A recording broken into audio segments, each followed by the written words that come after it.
Hi guys, Leslie McGee here, Grafton Barber TV. Tonight we are here at the Everleigh Gardens at the Grooming and Etiquette launch for Grafton Barbers. Grooming and Etiquette, is it a lost art? Well, tonight we're going to find out from the men of Ireland, is it? So when I look at this new book, Jimmy, I see Forward by James Nesbitt. How did you get involved in this project? Well, I've known them. Connor's my best friend. You know, I knew Connor. I met Connor on a film set about 20 years ago in Belfast, and then I met his brother Hugh. We became very firm friends. We've worked together, we played together a lot over the years, and so I was asked to do it. And you know, I mean, what I know about grooming is very, very little, but I do know about the McAllisters, and I do know about what they've brought to not only the tradition of barbering, but also to business in Dublin, what they've done for the industry, what they do for people, what they do for me, what they do for families. They're incredible. They are an institution that we must cherish. So tonight you're in a beautiful suit and very nicely groomed hair. Was this maybe groomed by Grafton Barber? God, no, I've more money than that. No, I'm joking. No, I was... it's funny enough, I went and got my hair cut. Connor used to cut my hair. I got my hair cut yesterday from a woman in London called Mia, who used to cut my hair when I had no hair, when I used to be bald. My hair grew back magically, thanks to Maurice Collins at HRBR. And so I went and saw her, and she was finally, after 15 years, she was able to cut my hair when I had hair. But no, the boys are great, and what's amazing is they continue to train people. They have their own grooming products. You know, this is a really important industry that they've set up. They've got their own grooming products, they've got their own barbers. I mean, it's just wonderful what they do for the industry. I mean, I think they're incredible. And they come from that tradition. And you know, also, I'm a UNICEF ambassador. And this year, Conor and Hugh came up with the initiative of World Barber Day, a global initiative for barbers to raise money on that day for UNICEF. And I mean, it shows you that they are very keen on putting something back as well. Also, they're good crack now. Speaking of good crack, you're in Stan Lee's Lucky Man, and Stan Lee unfortunately has passed away. Yeah. Did you ever get a chance to meet the man himself? No, because he doesn't really travel by the time we started that. But I spoke to him a lot, and he sent me some lovely stuff, and the show did well. You know, as you may know, over here it's now doing very well in America. And you know, I never thought at the age of in my 50s I'd be playing a kind of a superhero, and that effectively is what all the lead characters are in Stan's imagination. And so no, it's a great loss to the industry. It's a great loss to anyone that loved his story all their lives. I mean, Stan appealed to all ages, and you know, he changed people's lives, and but he had a right good lash at it, you know. So what's next for Lucky Man then, because no more Stan Lee to write? Well, I think we're going to park it for a couple of years. I mean, it was really Stan's idea, and then we had other writers. But I think we'll park it for a year or two, then hopefully bring it back. I'm taking 8 months off, actually. I finished Cold Feet in June, that comes out in January. I am just having a bit of time with family and friends. I do a musical. I'm going back on stage for the first time in about 110 years in March. Can you tell us what the musical is? It's a new musical called This Is My Family. It's a dysfunctional family. It's directed by a great director called Daniel Evans in Chichester, and yeah, I'm terrified but looking forward to it. And Cold Feet, it's still maintained its massive popularity, even such a long time on. Well, I think this one's good. I think the one that starts on January the 14th. You know, when they brought it back, it takes a while to re-establish the characters, and it came back and people liked it. But I wasn't sure that we quite found its recovered and rediscovered its DNA. I think we have this time. This one's really good. I've just watched it, and people will be in for quite a few shocks. Your character is such a bit of a devil, though, isn't it? Well, I think we've refound his likability. I think that was one of the issues, you know, because he was always a bit of a devil, but he was likable, you know. And I think maybe, I like to think it was my character, not me. I think maybe he lost a wee bit of that. I think that comes back in this next series, and no, there's stuff in it that'll shock a few people, I think. So, in all the characters that you've played, who do you think dressed the best? Well, funny enough, I actually think now, in this reboot of Cold Feet, I think I have an amazing costume designer called Darren Finch, who was determined to make me a very well-dressed man on television. And, hey, how's it going? And I think he's now, like everything I'm wearing is Cold Feet. All the clothes I wear nowadays are Cold Feet. Because it means I don't have to go to the shops. I just wear them in the show, and then I'd take them off the Because they're made to measure for you. Ah, well, you know. And I also, I'm from County Antrim, so I get them at a very cut price, so I like that. Styling tips at its best, Mr. James Nesbitt. Thanks so much for talking to us. Caitlin, it is so lovely to finally meet the woman behind the book, along with Connor and Hughie. Hello. Thank you. Hello to you too. This is your baby, like sitting here behind He's us. not quite my baby yet. Tell me, how did this project come about? I should be able to rattle this off the top of my head, but a publisher approached me a few months ago telling me about these great guys who run the Grafton Barber, which I would admit to my ignorance I wasn't familiar with, mostly because I'm not a man and I don't get my hair done in men's barbers. But she was telling me about this great brand, these great brothers who have this great story and all these really exciting things that happen. So they said, listen, would you consider writing it? And I said yes, obviously. I jumped at the chance, and then it was thankfully kind of went from there, and then I met Connor and Hugh, and I think we all fell a little bit in love with each other, and it was really nice. It was really, really lovely. It was lovely to be asked, and it was lovely to do. How do you are a journalist, so how do you go about tackling writing a book? Because I'd say that's a very different way of writing. Yes, so I completely deferred to the editors because I can write, yes, but I cannot write. I didn't know I could write a book. I didn't know how. So it was great. The editors were amazing. They gave me really kind of detailed chapters and things like that. And there was great guidance. Yes, kind of more of this, less of this. Now, only thing I will say is it took me twice as long as I thought it would. So I'd kind of factored in, I hadn't met the McAllister brothers, you see. I'd only factored in 10 hours of interviews, 24 later, because they love to talk, as they should. They're salesmen and they're great. So so it was kind of it was a learning curve, but it was a really exciting one because you do the same thing a lot, and yes, I love my job and I'm very proud of it, but it's very nice to kind of exercise your brain in a new way. So how to write a book, I actually don't know. Probably is a long-winded way of saying that, but it was fun. Caitlin, I read something very controversial that you had written recently, which I have to say I personally agreed with. You said that Victoria's Secret's their fashion show was an outdated tradition. In the male end of things, what do you think is an outdated tradition? The fact that men can't be into their appearances. The fact that men can't take pride in their appearance, that they can't want to get their hair cut every week or every 2 weeks or every month, whatever the case may be, and the fact that they can't dress well. And, I think thankfully, I think that that's going away. In the last 5 years in particular, I've noticed a kind of real shift in attitudes in general as to the way men present themselves. And I think that's nice because, women have been doing it for so long. It's about time that the scales have been evened. And do you think that's an Irish thing or is that a global thing? I think it's a global thing. I don't know, in my experience, I can only speak for myself, I've actually noticed Irishmen have been quicker than I would have thought, and I think a lot of people would have thought, to adapt to kind of the changes of, taking more pride in your appearance and knowing, where to get your hair done, how often to get it done, maybe getting a suit tailored, things like that I found quite interesting. Was it a big shift for you? Because you write a lot about women and women's fashions, and Yes. that's your passion. Yeah. And for going into a whole male-dominated industry, a male industry, how was that for you? It was a real challenge, I'll be honest, because I thought, I was like, okay, if you asked me to write a book on the same thing applicable to women, I'd probably do it in half the time, because you just a lot of it from being a woman and actually having that advantage. So this was kind of tackling it from a whole different point of view, that I was trying to incorporate my own experiences either with men or with fashion in general or with beauty and lifestyle in general, but also taking all of the experience that Connor and Hugh have, of which they have decades worth. They've worked with everyone, they've worked everywhere, they've done everything, so they have all this information. So thankfully I kind of had them as captains of the ship that were able to steer me into, because otherwise I'd probably still be writing it. So you've obviously written and read the book, so your top tip for it that's in the book that for everybody out there, if before they pick up and read everything they're going to flick through it, which do you think is go to this chapter, this is the one for you? I would say Chapter 1, Art of Conversation, which is, I suppose, slightly different to the rest of the book, but it's actually, the ethos is just be nice and just be nice to people, because, you can have great hair, you can have a great suit, but if you're not nice to someone, if you're not listening to them when you're engaging with you, and if you're not being mannerly, then what's the point? Caitlin, they're powerful words, so the lady of the night, enjoy your night. Thank you so much for talking to us. Thank you. Louis, to quote ZZ Top, there's nothing better than a sharp-dressed man. So clearly you agree with this. Oh, totally, and a good barber is always essential. Mind you, I don't have much need for a barber today, but I'm here.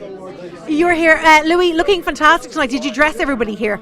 A few people. I see a lot of my customers around here. When I go into the Grafton barber now, I go for a shave now. So that's as much business they can get out of me. And so in the etiquette of suit wearing, it seems to have made a massive comeback. Yeah, I mean the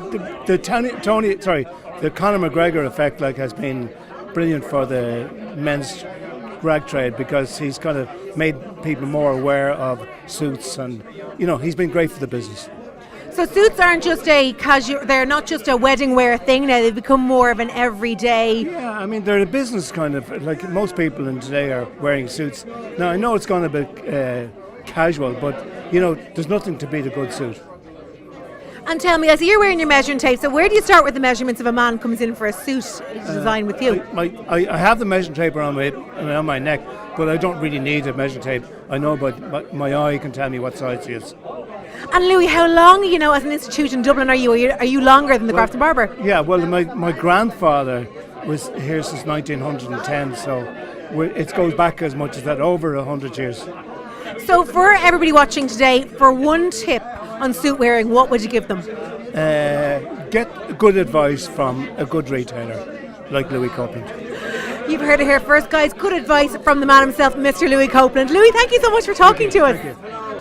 Guys, if you just look here, it's like it's people with the three best hair in the actual room. Ted beside me and Simon. Simon, hello. How are you, Liz? Tell me your relationship, Conor, Hughie, Grafton Barber. I never heard of them. They owe me some money, so I thought I'd come up here tonight to collect it. No, I'm joking. I know them 20 years because Conor cut my hair on Bachelor's Walk 20 years ago. Still hasn't finished it, but I've known them for years, and I was delighted to see the book coming out, delighted to contribute to it, wrote a little bit for them, and they're just a great Irish success story, Tell me about the little bit that you wrote for them. Well, it's all lies, Liz. I said I really like them and that they're great businessmen. No, I just talked about...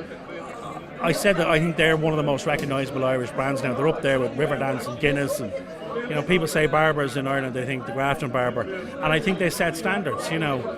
Not just in terms of their salons and their shops and their stores, but now the product range and the shaves. They just keep raising the bar, and they're dynamic. They don't stand still, and that's the reason they have 40 plus stores around the country, and now in the UK up in Newry. And I'm delighted to be associated with them, and I wish them continued success. Ted, tell me about etiquette. I mean, look at you, suited, and jeans and booted, and fairly amazing hair. Yeah. Nearly as nice as mine, not quite. Nearly. He's checking it out. I can see Simon's checking it out. Checking out what colour it was. So tell me, how did you get involved with the Grafton Barber? I know you, Senior, and the lads through Cannonball. Ah, you're a cannonballer, Ted. That's the one. Now it all makes perfect sense. And did the pink hair come from Cannonball this year? Did you dress up? Pink hair is generally any colour. I let me girls pick the colour. So we go into Sally's services, they pick a colour and then they paint it. It's a great idea. It's a great idea. You're freaking right to let my boys pick my hair colour. 2 and 5. I'm shitting myself. You two babas. Yeah, 2-year-old and 5-year-old, and they pick the colours. They sit down, they paint it. Do they? Yeah. So, Simon, obviously you've read the book, so tell me, what do you think was your top tip that you have seen in the book? I think... Considering your early mornings and Saturday AM. There's a great chapter, and it's about that, and it's about just general manners and politeness. And the first rule that they have in the book is try and be on time, be punctual. I hate people who are late. There's no... Stay we are, Ted, stay we are, son. Ted is inching away because he's never been early frat in his life. Ted just rocked in, lads. You never missed the start of a race line, though, do you? I kind of just get in right there. Just before. Yeah, but you're never late. I don't do the warm-up laps. No, I take that tip now. Be punctual. That's the big one for me. And manners and politeness. Hold the door open for a lady. Be a gentleman. All right? Yeah. There, see? Manners is the first thing. Of course it is, yeah. And you've got 2 daughters. You'll be teaching them how to be a gentleman, how to treat a lady. I try to keep them in the door. They're not getting out. Wise words from Ted and Simon. Guys, I'll talk to you in a while. Guys, in a crowded room, I've managed to find the most stylish man of the night, and the man who the pillar of the Grafton Barber is built on, Mr. Hugh McAllister Sr. Thanks, Liz. Thank you. Thanks. I think it's excellent. I've read most of it. The bits that I spoke about I didn't read them, but I read most of the rest of it. It's a good read. What was your input into the book? Just little bits of mannerisms and little tips from Barber, little things that you notice over the years. There's probably another book somewhere there with there's just not enough room in one book to do the whole lot. And what do you think is the main theme that runs through the book? Manners and how to treat people. I think if you treat people the way you would like to be treated, I think is probably the most important thing. Probably one of the biggest lessons in life. My grandparents and my parents always told me to treat everybody the same as you would like to be treated. And if you do that, you can't go wrong, because you're going to be around for a long time. And it's easier to make friends than it is to make enemies, I think, anyway. So tell me, your top grooming tip then, Hugh, what would that be? Because you are in the business a very long time, and you began with your own shop many, many years ago from Belfast. Yeah, when I was 18. I opened my first shop when I was 18. Top tip: hygiene, shower, keep yourself clean. Manners, holding doors open for ladies, holding their coat, taking the coat of an older person, holding the door open for an older person. Just generally things. A few weeks ago, I was talking to a young lad, and he was complaining about having a shirt with no buttons on it. And I said, use cufflinks. And he asked what were cufflinks. He didn't actually know what cufflinks were. So I find that amazing that kids are not being told. The kids today are probably better mannered than they've ever been at any time before. I think kids are I know all my grandkids and their friends, and they're all brilliantly mannered kids. But nobody has told them, a young lad, to hold the door open for his mother or his sister. So getting back to the old ways of doing things is probably the nice way to do it. So what's next for Grafton Barber after this? I mean, there's a book, there's several shops, there's a product range, there's Grafton Barber TV. It's just growing. So, can you give us any exclusives as to what's coming down the road? I think you'd have to ask the lads about that, Liz. I haven't a clue. I don't even know what they're doing tomorrow. They just go off on a tangent and they just go and do it. I'm trying to take advantage. The lovely Hugh Senior, thank you so much for talking Liz. to us. Thank you very much. Thanks. The lads do want to say a few words. There's a couple of people they want to thank. But before we do, I think it's only proper I talk to Caitlin first of all, because Caitlin came on board to help the boys write the book, because I've seen the boys writing, and it's not a pretty, is it? A lot of pictures, a lot of crayons involved, Connor. I know we'll make a fine book in its own right, Connor, but maybe for another day. Yeah, it was great. I mean, when the publishers had approached me, I heard about these great like Alistair Brothers or the Grafton Barber. I met them, and then Alison was like, "You're going to love it." And the second we sat down, it was like, "Oh, here's everything." I was like, "God, these guys know a lot. They know everyone in it." It was really fun. And Connor needs to talk more, doesn't he? He's very shy and reserved. That Connor first met Ali and Campbell from Black and White Publishing, who are here tonight, who published my book last year. And they first met Connor when Connor was in doing the cover shoot for my book. Connor was doing my hair. My book, incidentally, is still on the cellar. It's available at most good petrol stations between here and Roscommon. But Connor was doing my hair, and Ali was there, and that's when they first met. And Connor does what Connor does. He made an impression on her, and they talked, or rather Connor talked, and she listened for about 3 hours. And then Ali said to me, there's something there with the lads, their story. And because most of the people in the room tonight will be aware of their story, where they started with their dad's involvement, and how they built the business up. But the idea of a book was a new one for Connor. And I think if everybody has seen the book, it's a beautiful piece of work. The photography, the writing is gorgeous, the design, and I think that's mainly down to Ali and Campbell from Black and White Publishing. So we might give them a round of applause as well. Not over. This is the big thing to read, isn't it? Jesus, so you're not going to ask me that, mate. In terms of the book, what's your favourite chapter? All of them. All of them. That's the right answer.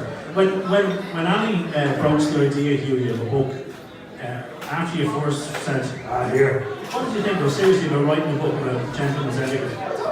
We've a lot of information that's been passed through the generations. And every time we're out in the pub with my dad talking, we'd all come up with great ideas with 7 or 8 points of us. So we've always said that we should put it down and try and correlate the whole lot together and put it down on a bit of paper. Well, me and him haven't got the brains to do that, so the longer that we Here says Jimmy Desmond. Because the book isn't really the story of the Grafton Barber, it's a story about gentleman's etiquette. Yeah, it's a bit about me and Connor and my dad and my man and where we came from. Always showing the wives and the kids just for safekeeping type things. So pretty soon, you get it later on. It's more about little bits of things that people forget, about how to groom themselves, about how to look after ladies. Opening doors for people, letting people sit down on trains, silly little things that are dying away. Most kids out there nowadays, you see them walking up and down the streets, they're buried into phones, my two included, my niece and my nephew. So just trying to teach. So manners and politeness. I read that chapter, and the first line of it is, the rule number 1 is, be punctual. Has anybody ever tried to have a meeting with Connor or Dewey? Have they ever been on time? Always on time. You want to say a few thank yous, so it was great to meet Ali, and it was great, as Simon says, just getting everybody together. It was a great idea. It was great. It just everything happens for a reason. I think the big lesson for us was Caitlin on board. She really done a fabulous job and loads of patience with us. And